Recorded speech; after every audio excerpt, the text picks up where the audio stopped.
আমরা অনেকগুলো ভিডিও আগে অভিকর্ষজ বিভব শক্তি নিয়ে যা কিছু শিখেছিলাম সেগুলো আবার একটু দেখা যাক। এরপর দেখব যে এটার সাথে আরেকটা বিষয়ের অনেক মিল আছে, সেটা হলো তড়িৎ বিভব শক্তি।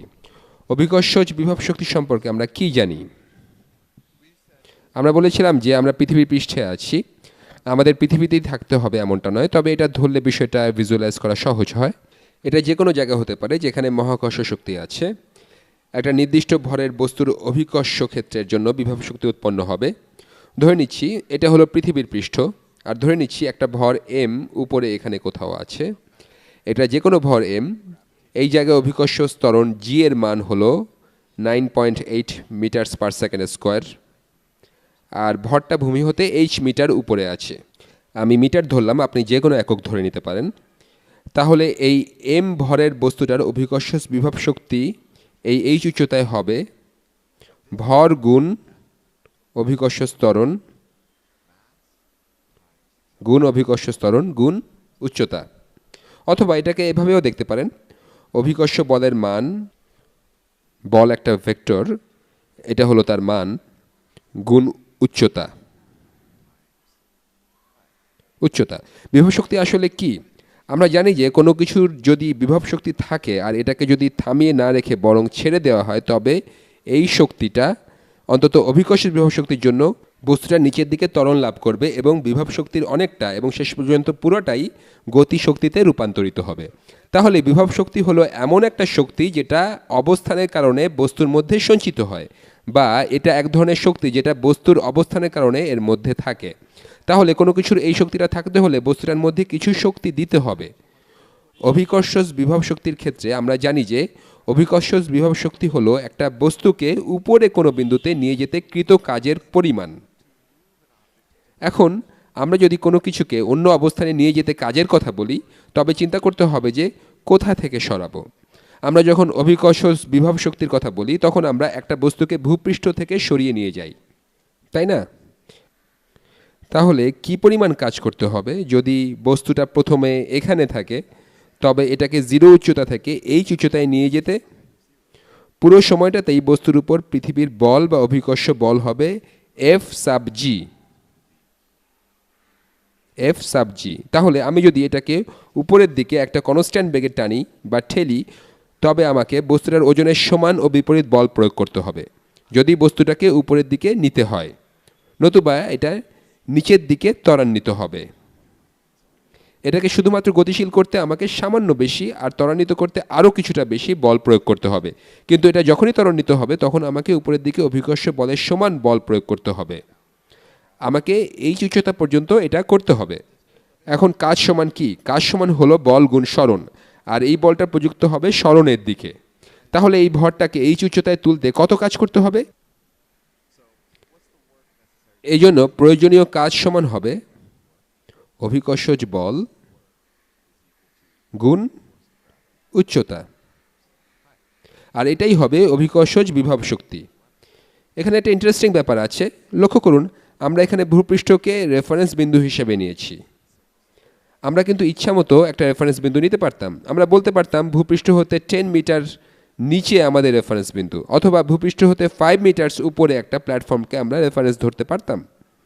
এভাবে চিন্তা করলে দেখা যাচ্ছে যে কোনো ধরনের বিভব শক্তি, বিশেষ করে অভিকর্ষজ বিভব শক্তি, আমরা তড়িৎ বিভব শক্তির ক্ষেত্রেও দেখব যে এটা সবসময় একটা রেফারেন্স বিন্দুর সাপেক্ষে আরেকটা বিন্দুর জন্য প্রযোজ্য।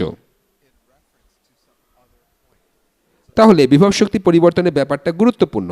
আমরা যখন বিভব শক্তি নিয়ে পড়েছিলাম তখন এটাকে অ্যাবসোলিউট বিভব শক্তি মনে হয়েছিল। এর কারণ হলো আমরা সবসময় ধরে নিয়েছিলাম পৃথিবীর ভূপৃষ্ঠে কোনো কিছুর বিভব শক্তি জিরো, আর আমরা ভূপৃষ্ঠের সাপেক্ষে বিভব শক্তি বের করেছিলাম। আমরা বের করেছিলাম পৃথিবী পৃষ্ঠ হতে এই উচ্চতায় কোনো কিছুকে নিয়ে যেতে কত কাজ করতে হবে।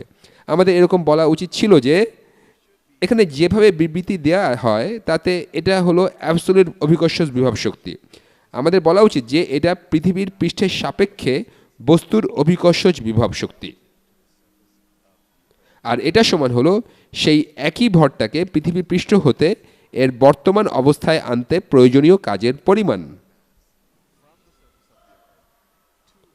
আমরা অন্য কোনো টার্মের মাধ্যমে অভিকর্ষজ বিভব শক্তিকে সংজ্ঞায়িত করতে পারতাম, সেটা করা হয় না অবশ্য।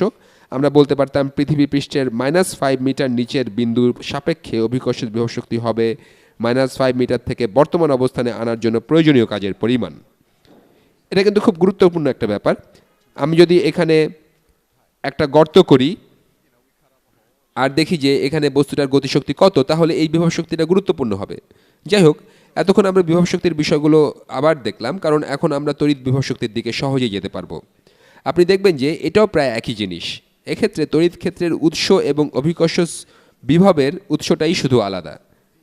এবার ইলেকট্রিক্যাল পটেনশিয়াল এনার্জি বা তড়িৎ বিভব শক্তি নিয়ে কথা শুরু করি। আমরা জানি যে অভিকর্ষ ক্ষেত্র কনস্ট্যান্ট নয়। আমরা অবশ্য পৃথিবী পৃষ্ঠের কাছাকাছি এটাকে কনস্ট্যান্ট ধরে নেই। আমরা এটাও জানি যে তড়িৎ ক্ষেত্রও কনস্ট্যান্ট নয়। এদের সূত্রটা খুবই সহজ, কিন্তু বিষয়টা সহজে ব্যাখ্যা করার জন্য একটা কনস্ট্যান্ট তড়িৎ ক্ষেত্র ধরে নেওয়া যাক। আপনার যদি বিশ্বাস না হয় যে এরকম তড়িৎ ক্ষেত্র তৈরি করা সম্ভব, তবে ক্যালকুলাস ব্যবহার করে বানানো আমার একটা ভিডিও আছে, সেটা আপনি দেখতে পারেন। সেখানে দেখানো হয়েছে যে সুষমভাবে চার্জিত অসীম তল ব্যবহার করে সুষম তড়িৎ ক্ষেত্র তৈরি করা যায়। ধরে নিচ্ছি যে এটা এখানে একটা সুষমভাবে চার্জিত অসীম তলের পার্শ্বচিত্র। আরও ধরে নিচ্ছি যে তলটা পজিটিভ চার্জে চার্জিত। আপনি অবশ্যই একটা অসীম তলের সঠিক পার্শ্বচিত্র পাবেন না, কারণ আপনি এটা কাটতে পারবেন না। এটা সব দিকে অসীম পর্যন্ত বিস্তৃত। ধরে নিচ্ছি যে এটা সেই তলের পার্শ্বচিত্র। প্রথমে এটা তড়িৎ ক্ষেত্র নিয়ে চিন্তা করা যাক। তড়িৎ ক্ষেত্র উপরের দিক নির্দেশ করবে। কিভাবে জানলাম যে এটা উপরের দিক নির্দেশ করবে? কনভেনশন অনুযায়ী একটা পজিটিভ চার্জকে এই তড়িৎ ক্ষেত্রে রাখা হয়। এই পাতটার চার্জ পজিটিভ হলে পজিটিভ চার্জটা এর থেকে দূরে যেতে চাইবে। সেজন্যই আমরা জানি তড়িৎ ক্ষেত্রের দিক উপরের দিকে, আর আমরা জানি যে এটা কনস্ট্যান্ট। এগুলো যদি বলরেখা হয় তবে এগুলোর সবগুলোরই দৈর্ঘ্য সমান হবে, তড়িৎ ক্ষেত্র থেকে যত দূরেই যাওয়া হোক না কেন, অথবা তড়িৎ ক্ষেত্রের উৎস থেকে যত দূরে যাওয়া হোক না কেন। আমি এখানে তড়িৎ ক্ষেত্রের সবলতার একটা মান ধরে নেব। আমি সুষমভাবে চার্জিত অসীম পাতের ভিডিওগুলোতে প্রমাণ করেছিলাম যে তড়িৎ ক্ষেত্র সুষম থাকলে এটা কিভাবে হিসাব করা হয়। আমরা এখানে ধরে নিচ্ছি যে এই তড়িৎ ক্ষেত্র সমান হলো 5 নিউটনস পার কুলম্ব। 5 নিউটনস পার কুলম্ব। এটা আসলে অনেক শক্তিশালী, কিন্তু এটা ধরলে অঙ্ক করা সহজ হবে। এখন আমার প্রশ্ন হলো, একটা পজিটিভ বিন্দু চার্জকে এই তড়িৎ ক্ষেত্রের মধ্যে দিয়ে সরাতে কত কাজ করতে হবে? আমি একটা ভিন্ন রং নিচ্ছি। ধরে নিচ্ছি যে একটা চার্জ প্রথমে এই অবস্থানে আছে। এই চার্জটা হলো পজিটিভ 2 কুলম্বস। আবার আমি অতি বৃহৎ একটা বিন্দু চার্জ ধরে নিলাম। এবার আমার চার্জটাকে এই তড়িৎ ক্ষেত্রের মধ্য দিয়ে ধরলাম 3 মিটার দূরে অন্য বিন্দুতে সরাবো। 3 মিটার দূরে। এতে কত কাজ করতে হবে? আমরা এখান থেকে শুরু করে চার্জটাকে নিচে পাতটার দিকে 3 মিটার সরাবো। তাহলে এর চূড়ান্ত অবস্থান হবে এখানে। এজন্য কত কাজ করতে হবে? এখন তড়িৎ ক্ষেত্রের বল এখানে কত?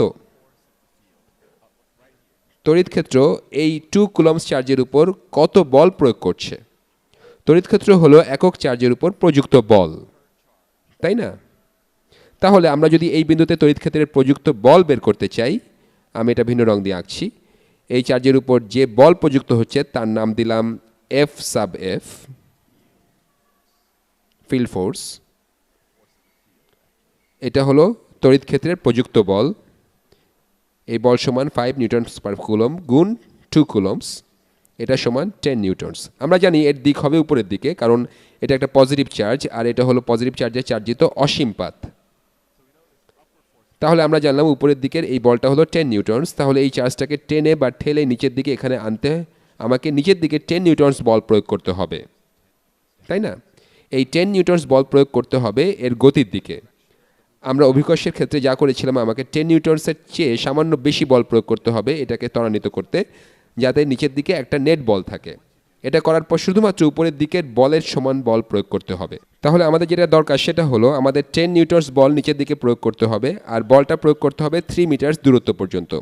তাহলে যে কাজ করে 2 কুলম্বস চার্জটাকে এখান থেকে এখানে আনতে হবে, তা সমান হলো, কাজ সমান হলো 10 নিউটনস, এটা হলো বল, গুণ 3 মিটারস। তাহলে কাজ সমান হবে 30 নিউটন মিটার, যেটা সমান হলো 30 জুলস, কারণ জুল হলো নিউটন মিটার। তাহলে এখন আমরা বলতে পারি যে যেহেতু আমাদেরকে 30 জুল কাজ করতে হলো চার্জটাকে উপরে থেকে নিচে আনতে, তাহলে এই সুষম তড়িৎ ক্ষেত্রের মধ্যে এই বিন্দুতে চার্জটার বিভব শক্তি চার্জটার এখানকার অবস্থার তুলনায় হবে, আপনাকে সবসময় একটা বিন্দুর সাপেক্ষে অন্য কিছুর বিভবের কথা বলতে হবে। তাহলে এই নিচের বিন্দুতে উপরের বিন্দুর সাপেক্ষে বিভব শক্তি হবে, বিভব শক্তি এটা হলো তড়িৎ বিভব শক্তি। আপনি এটাকে বলতে পারেন P2 রিলেটিভ টু P1।